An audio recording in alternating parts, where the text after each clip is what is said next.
wish to thank the Chatham House for inviting me here to speak today. It is great to be back here, as I just said, in this globally acclaimed and globally renowned ideation house, where contemporary issues are debated and discussed. Ladies and gentlemen, my last time here was when I was campaigning for the presidency of the African Development Bank Group in 2015. A lot has happened since then. I was elected in 2015, otherwise I wouldn't have been introduced as president of the African Development Bank, and re-elected for the second time in 2020 with 100% votes of all the 81 shareholder countries. Thank you. African and non-African. It is equally auspicious that I'm also speaking to you today, a few days after the annual meetings of the African Development Bank Group that will be held in the very beautiful city of Nairobi, Kenya. There, our shareholders unanimously approved an additional $117 billion increase in the capital of the African Development Bank Group. This follows an earlier general capital increase of the bank, which raised the capital of the bank from $93 billion, where I met it when I came, to $201 billion in 2019. This new capital injection last week brings the capital of the bank to $318 billion. So you can understand that in the context of changing global financial architecture that we've been asked to do, we're going to be bigger, bolder, and better. The historic increase in the financial capacity shows the confidence of our shareholders in African Development Bank's vision for Africa and our resolve and commitment to accelerate its growth and development, I must add, relentlessly. They did so because our high fives that the parts of the bank light up and empower Africa. You all know about that, I guess. To feed Africa, to integrate Africa, to industrialize Africa, and to improve the quality of life of the people of Africa. That's what we call the high fives of the African Development Bank. They have impacted on over 400 million people in the last 8 years. This newly injected capital will allow us to do more. It is therefore with great excitement of the wind in the sails of the African Development Bank that I'm delighted to speak to you today on envisioning Africa's economic prospects. Ladies and gentlemen, the New York Times recently had as its headlines, "The future is African." I agree, of course, with the New York Times. Africa can no longer be ignored. I fully expect Africa to be the pivotal continent in the world, given its economic prospects. First, Africa's population is projected to reach 2.5 billion by 2050. And by then, 1 in every 4 persons on Earth will be African. The rising middle class and projected consumer and, of course, business expenditures projected to reach over $7 trillion. This is a formidable market of the future you cannot ignore. Second, with its burgeoning youth population of almost 1 billion people under the age of 35, Africa will boom with talented skills and form the workforce of the world. Third, with 65% of the uncultivated arable land left to feed 9.5 billion people in the world, it's not in Asia, it's not Latin America, it's not in Europe, it's not in China, it's in Africa. So what Africa does with agriculture is going to absolutely determine the future of food in the world. Fourth, the future of energy transition for a world powered largely with renewable energy will actually depend on Africa. Because Africa has the largest solar potential in the world, which of course will be critical for developing green hydrogen and green ammonia that will power economies of the world towards net zero emissions. Africa also has the largest deposits of green metals, minerals, from platinum to copper, nickel, manganese, chromium, graphite, and lithium, which of course are all critical for manufacturing of solar panels, battery energy storage systems, and electric vehicles. And the value of those electric vehicles by 2025 will be $7 trillion. By 2050, it will be worth $57 trillion. Fifth, the African Continental Free Trade Area, which of course brings together all 54 African countries, with an estimated GDP of $3.4 trillion, is on its way to becoming actually the largest free trade zone in the world in terms of number of participating countries. Therefore, ladies and gentlemen, economic trends, growth and development of Africa are central as we look to a world where the continent will play a very significant role. Ladies and gentlemen, despite challenges of COVID-19 pandemic, geopolitical risks, high food and energy prices, and the rising global interest rates, African countries are showing economic resilience. Africa's real GDP growth rate increased from 3.1% in 2022 to 3.7% in 2023 and to 4.3% projected for 2025, according to a report of the African Economic Outlook that we released last week at our annual meetings of the African Development Bank. Africa is the second fastest growing region in the world, second only to Asia, and has actually 10 out of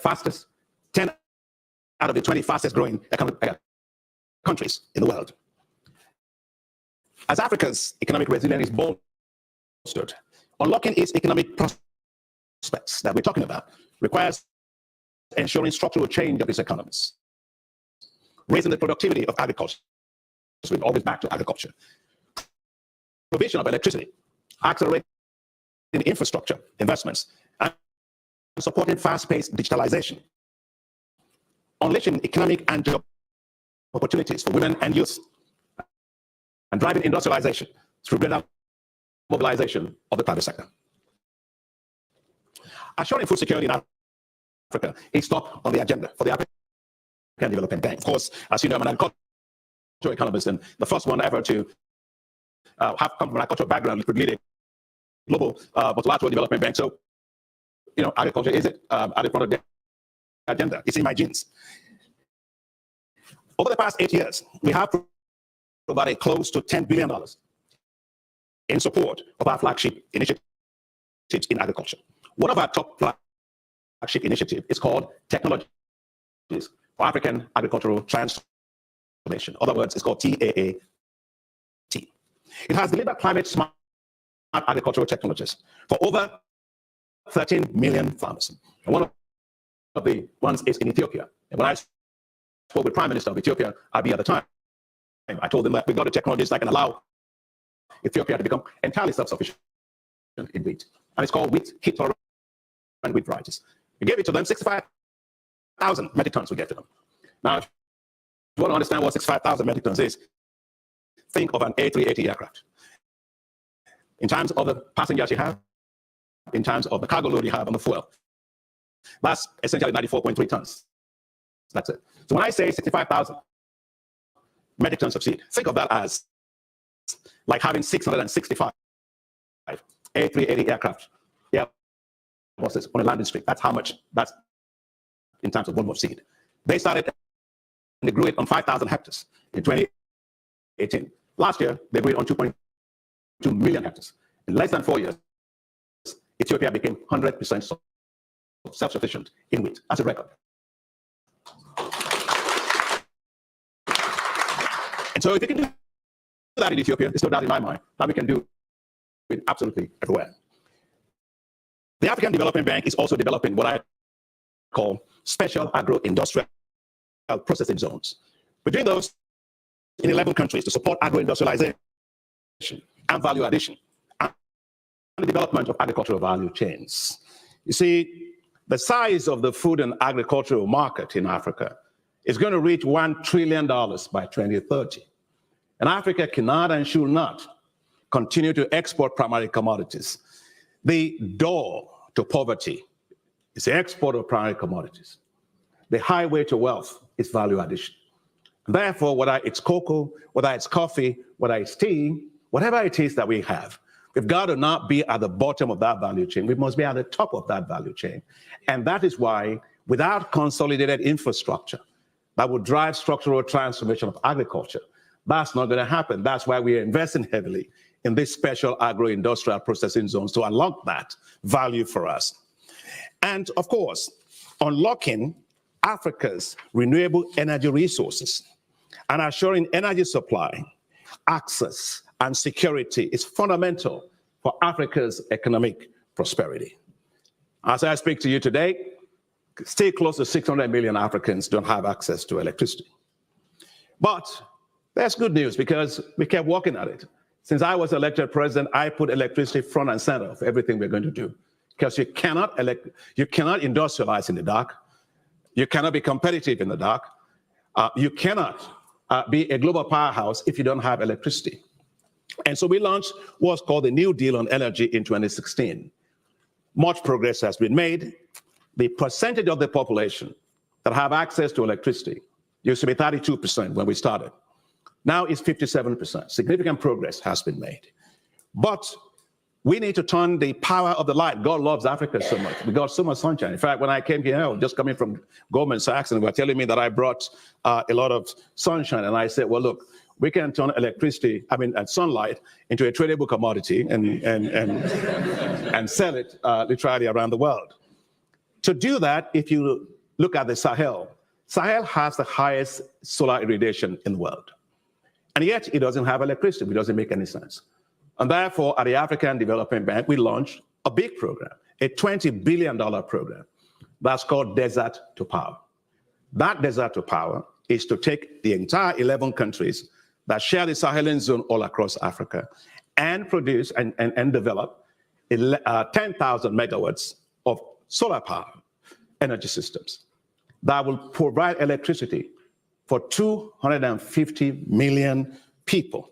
And so it's ongoing, and we can talk about that in the Q&A sections. If anybody wants to ask questions, it's not something we're planning to do. It's something that we have started. And when it is done, it will be the largest solar zone in the entire world.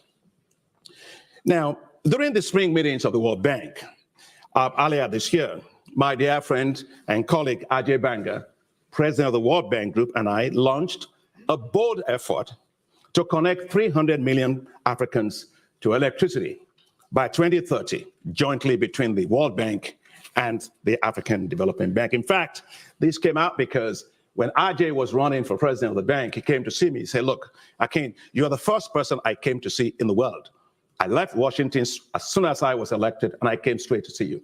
And he asked me, what do you have in mind? I said, look, only three things. I'm not going to ask you for more than three things. First, you work together with us to make sure Africa has 100% electricity. Second, you work with us to make sure Africa feeds itself and unlocks its agricultural potential, because that's going to give us really equitable economic growth with millions of people out of poverty. And third, work with us to make sure that our young people have skills, entrepreneurship, and also the jobs that they need to thrive on our continent. So the first thing that and Ajay is probably going to be listening to me, so he knows that this is just the first one. My second one is coming, and the third one is coming, but he's a great guy. So we launched that, and we're working on it to be able to deliver it. And by the way, we're going to have an energy summit this year that will actually drive that agenda all across Africa. It's phenomenal. We've never seen that before. And that's a different way in which we work now today as global financial institutions. Ladies and gentlemen, the African Development Bank is investing heavily in human capital to unlock and to unleash the growth potential of Africa, tapping into the enormous potential that we have in the diaspora. See, many Africans here that are in the diaspora, right? So it's brain circulation that we have, right? Global expertise, but made available to Africa and tapped for Africa's benefit. And we are working today supporting universities of science and technology, expanding training in science, in technology, in engineering, in mathematics, and centers of excellence in biotechnology, in material sciences, in artificial intelligence, as well as technical and vocational training that will spur knowledge-based economies from Africa. We have actually committed $700 million to education and skills development, which has supported over 4,000 tertiary education and training centers, provided 1.7 million African youth with access to education in science, in technologies, in engineering, and of course in mathematics, which are fundamental to driving a global knowledge economy. The African Development Bank is supporting what we call coding for employment programs. The future of the world is about coding. That's the new currency in the world. And with our population, we want to be playing in that particular market to provide digital skills in supporting computer coding in partnership with Microsoft philanthropies. This is essential to drive the expansion of the rapidly expanding fintech industries in Africa. And as you know, Africa has witnessed a tripling of the number of startups that we have, reaching 5,200 between 2020 and 2021. The revenue of Africa's fintech companies has exploded to over $30 billion projected by 2025. Now that trend in terms of the size of the digital economy was estimated by Google and also by IFC, the International Finance Corporation, to reach $180 billion by 2025, just next year. And by 2050, it will reach $712 billion. So unleashing the potential of that digital economy will require large-scale investments in digital infrastructure, including fiber optics, data centers, and the expansion of mobile networks to improve connectivity. Now, when I was elected president of the bank, one of the first places I went to was a place in Senegal called the Gorée Island. I wanted to feel that to be a moral compass for me as I started my summit. I went over there, and of course, for those of you that probably have gone to Gorée Island, you go right through it, and there's a door that they say is a door of no return. And I stood there, and I had a lot of things, memories, and all kinds of things. I was pretty emotional time for me. And as I stood there, I saw in my vision that this is why the best and the brightest and the strongest of Africa were. And they were taken out and put in on boats on the Mediterranean, and they were shipped outside of Africa. Went back into my car with all of the emotion running right through me and my thoughts and so on. And I sat down and I said to myself, but look, today, then they did it against their own volition. Today, on their own volition, several of Africa's youth are taking the same kind of boats. They're just not locked up this way, but people sitting at the bottom of boats trying to flee from a continent. So I knew that a big agenda for us has to be how to tap and unleash the potential of our youth. It's all about pride. I was with Prime Minister Meloni of Italy at the Italy-Africa Summit, and she's good, she's doing a great job, and we had a great conversation. And I said, well, look, the issue of dealing with Africa's youth migration, the future of Africa's youth is not in London. It's not in America. It's not in Asia. It's not in Latin America. It's not in any parts of the world. It is in Africa, growing well, with quality growth, paying attention to inequality, and paying attention to turn its demographic asset into an economic dividend. The young people of Africa are the best assets we have, but we have to put our money to back them up, to take on the world, and they can't do that. And that's why the African Development Bank, when I got in there, I said, look, we're going to create what we call new financial institutions around our young people. And we are doing that today because we have rolled out, or we are rolling out, what's called Youth Entrepreneurship Investment Banks. They are new financial institutions whose whole focus, take the skills, take the entrepreneurship, take the brain power of our young people, help them to turn into great businesses, and put the wind of financial capital behind them. They are not different from anybody around the world. Take a risk for them. And so we got 2 of those already approved by our board, and several of them are on the way. We had for Liberia, $16 million, Ethiopia, $32 million, with several more, as I said, in the pipeline.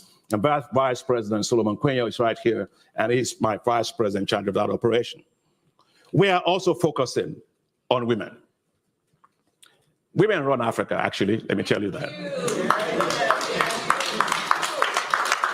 And that's not just a cliche. I'll tell you, when I was chief economist for the West Africa Rice Development Association in the 1990s, I traveled to Nigeria.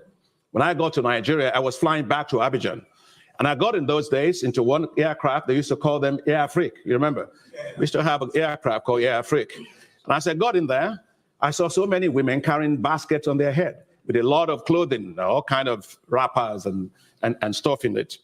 And I had just a small computer with me and a compact. You know, remember those compacts that's like a suitcase, like you grab them like that. And I was looking for where to find a space to put it. And the hostess looked at me after I was struggling and said, "Can I help you, sir?" I said, "Yes, I'm looking for a place." All these market women taking over all the space with baskets and all of that. And she said, "How many times do you fly this aircraft?" I said, "It depends on how my job takes me." She said, "You know, these women, they may look not like they don't have a lot of money, but they own this aircraft." "Oh, really?" "Yes." Well, you know, I traveled all the way from Korea for this, so you're gonna have to give me time. You know, and they took it, my thing, she said, "I'll put it up for you in the, up there, make way for the women." And I never forgot that. And so at the African Development Bank, we have what we call AFAWA, Affirmative Finance Action for Women, to mobilize $5 billion of financing in support of women businesses in Africa. And we are making headways with it. Already, we are working with 169 financial institutions in 43 countries. We've approved $1.7 billion of financing for more than 18,300 businesses or women. As I said, we are well on our target to raising the $5 billion. Ladies and gentlemen, let me also now talk about improving regional integration. To assure the success of the Africa Continental Free Trade Area, we provided more than $50 billion in support of infrastructure in the last 8 years. That includes infrastructure for ports, for rails, for digital infrastructure, for water, for sanitation and digital infrastructure. We also launched a new effort called Alliance for Green Infrastructure in Africa, which is to mobilize $10 billion to build green infrastructure all across Africa, because we're just getting most of our infrastructure done, and we want it to be green. And Minister Amadou Hott, former Minister of Economy of Senegal, is my special envoy doing that. We are mobilizing private sector investments in Africa. We supported a $24 billion LNG project in Mozambique, which will provide $66 billion of revenue for Mozambique and make it the third largest exporter of LNG in the world. We've supported Aliko Dangote's refinery, $19.5 billion refinery, which is the largest single-train refinery in the world, and also ammonia plant. OCP in Morocco, it's the largest phosphate company in the world, and we are also supporting that. But as we do all that, ladies and gentlemen, we realize that for private sector investment, the key is risk, especially market risk, counterparty risk, exchange risks, and political risk. To mitigate this, we are deploying a whole series of instruments, from partial credit guarantees to partial risk guarantees, to support them. And just a few cases, we did this already in Benin, where we did $195 million of partial credit guarantees to help them raise $350 million from international banks and institutional investors. And two critical things: it lengthened the maturity of their issues, and it also reduced the interest rate by more than 290 basis points below what they would have actually gotten if they actually went on their own. We've done the same also for Egypt, to allow them to raise a $500 million panda bond, the first ever by an African sovereign on the China capital markets, which won one of the deals of the year. We are also now, if you look at Tanzania, DRC, and Burundi, they have a 3-point